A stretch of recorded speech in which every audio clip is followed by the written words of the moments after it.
আমি গ্যারান্টি দিয়ে কওয়া পারি এই যে চাপড়াটা আছে না, এই চাপড়াটা যে একবার খাবো এই ব্যক্তি বারে, বারে খাওয়ার জন্যে চেষ্টা করব এই বস্তুটা।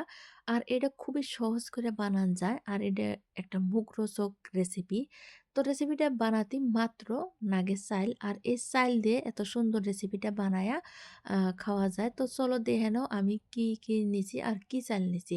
১ম এ আমি নিয়ে নিছি এখানে আতপ চাল আছে না? আতপ চালটা অনেকক্ষণ যাবৎ ৩ থেকে ৪ ঘন্টা সময় আমি ভিজায় রাখছিলাম। আর এটা সম্পূর্ণ ভিজা হয়ে গেছে গা।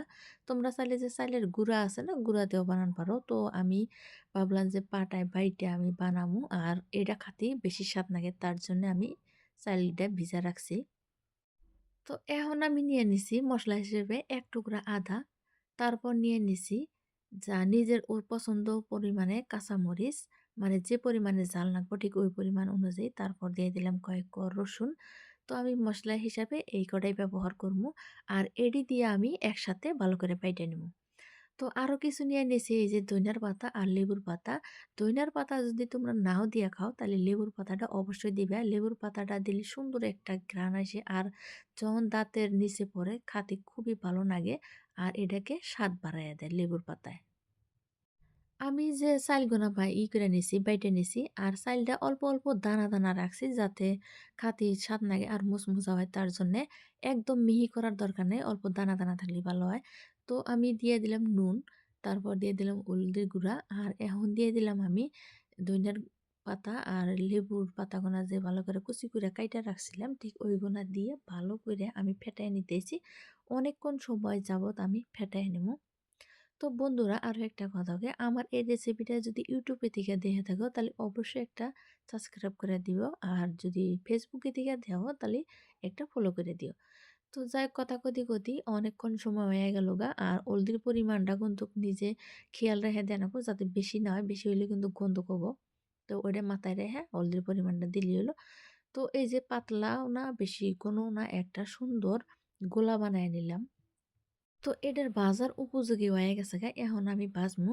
তো আমি আগে থেকে তাওয়া একটা দিয়ে নিছি। এনে ননস্টিকের তাওয়া দিছি। তোমরা চাইলে হালা মাটির আছে না? মাটির দেওয়া পারো। এক কথায় যে আমরা যে চাপড়া ভাজি আর গ্রাম অঞ্চলের মানুষ কিন্তু ননস্টিকের ব্যবহার করে না। মাটির দিয়েই ভালো হয়। তো এমনি কড়াইতেও বানান যায়। তো আমি এটার মধ্যে বানাইলাম তাওয়ার মধ্যে দিয়ে দিলাম। দিয়া ছড়াইয়া দিয়ে একটা সুন্দর করে ঢাকনি দিয়ে ঢেকে দিলাম যাতে খুবই ভালোভাবে আর তাড়াতাড়ি সিদ্ধ হইয়া যায়। আর এটা অনেকক্ষণ সময় নিয়ে ভাজলে তলের অংশটা যদি মুচমুচ হয় তাহলে কিন্তু খাতে ভালো লাগে। এটা এক কথায় কয় চাপড়া। তো আমরা আগে কইছি চাপড়া, তো এখানকার মাইসে কয় চাপটি। তো যাই হোক বস্তু একটাই, নাম আলাদা আলাদা হওয়া পারে। ঢাকনিটা তুলে দেওয়ার পরও কিছুক্ষণ আমি রেখে দিয়েছিলাম যাতে মুচমুচা হয় তলের অংশটা আর খাতে স্বাদ লাগে তার জন্যে। তো এই যে ভাজা হয়ে গেছে গা। এবার করে আমি বাকি ডিজে আছে ঠিক এরকম করে ভেজে নিবো। তো অনেকগুলো হয়ে গেছে এই যে এখানে দেখতেইছাও।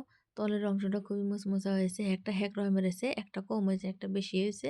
তো যাই হোক এটা খাতে কিন্তু খুবই মজার হয়। তোমরা অবশ্যই একদিন খাইয়ে দেখো। একদম মাত্র চাইল যদি বাড়িতে থাকে ওই দিয়েই বানাইয়া খাওয়া পারবা। আর যারা মানে এক কথায় খাও নাই। আর এটা মাংসর সাথে এখান থেকে কিন্তু ভালোই লাগে। কিন্তু আমি মাংসটা দেখাই নাই। আমি পরে মাংস দিয়ে খামু। তো বন্ধুরা আমার এই রেসিপিটা কিরকম লাগছে তোমরা কমেন্ট করে কইও। যদি রেসিপিটা ভালো লাগে লাইক শেয়ার কমেন্ট করে দিও। তো আজকের মতো বিদায় নিতেছি। আবার আসবো এইরকম রেসিপি নিয়ে। তত টাইম তোমরা সুস্থ থাকো, ভালো থাকো, আমার পাশে থাকো সবসময়।